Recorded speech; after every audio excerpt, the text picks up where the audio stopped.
I am here at the Dallas Money Show with Louis Navellier. Louis is the most esteemed stock investor and guru of the markets and has been in this quite a long time. He's considered the father of stock investing. So it's an opportunity to ask some very important questions of Louis. Louis, I want to start with commodity prices. Commodity prices are starting to rise. Oil is going up. Given this, obviously there are some net winners, but overall, will this be a negative for individual investors? And how can investors play this to make money and not lose money?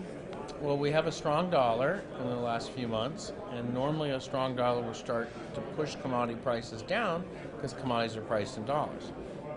That's already happened on copper, for example. But you've seen and food's been pretty well behaved as well. But you've seen on crude oils going higher because of the impending Iran sanctions and, supply fears and Venezuela and other factors.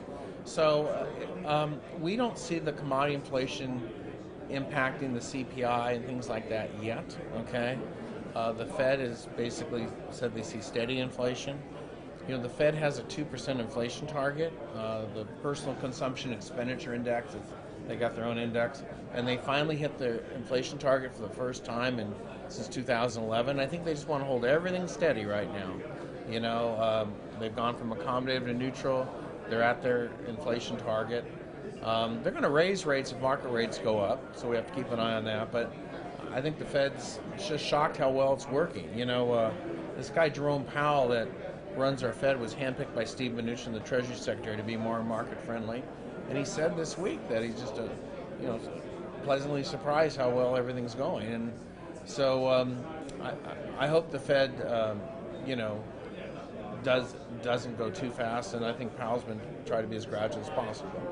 Okay, well, as we speak, the market is jammed up and a bit fearful of the Fed actions that you speak of. Is it possible that the Fed tightening could cause not just a hiccup, but a retracement in this market? Absolutely. I mean, the stock market has to compete with interest rates. So if Treasury yields back up, they're going to demand lower price-to-earnings ratios. But price-to-earnings ratios are pretty low because we haven't gone up as much as earnings. The other thing is your Treasury interest is taxed at 40.8 federal, and your dividends are taxed at 23.8 federal. Those are the max rates. So if I'm a wealthy person, I might want to just invest in the stock market because my after-tax yield is going to be higher than if I put the money at the bank.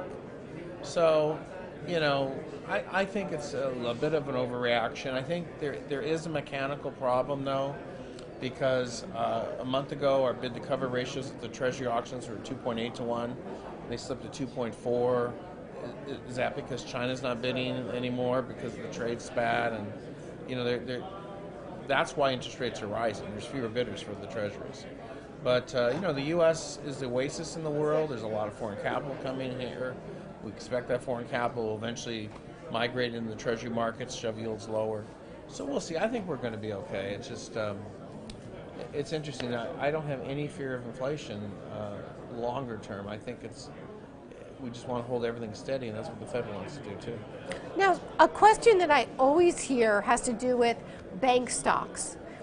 Can you give us some insight in this environment of rates tightening, of some inflation, of being at a market high? Is it a good place right now to be in JP Morgan and Goldman Sachs, or is it the time not to be in them? I'm an ex-banking analyst, and I was a banking analyst when we had an inverted yield curve and they were all losing money, and I could take two money-losing ones and merge them together, and I kind of cooked the books because they made money when I was done with them. So I haven't bought a bank since. The money center banks are very sensitive to the yield curve. The regional banks are okay if they sell out. I really think that, to be honest with you, the yield curve's way too flat for the banks right now. I think there's better places to go. If you buy banks, you want the dividend yield.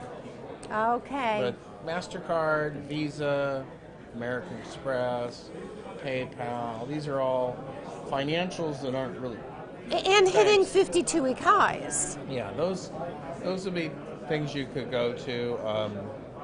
But the money center banks, it's a tough job. You know, a lot of these banks don't even know who their customers are anymore. Everybody's a number. It's all ATMs and online stuff. It's tough. It really is tough. And and you know, they have all the regulatory scrutiny on them. You know, as far as we found out the hard way. So you know, obviously, J.P. Morgan has a great cheerleader in Jamie Dimon. So. Okay, well, thank you very much.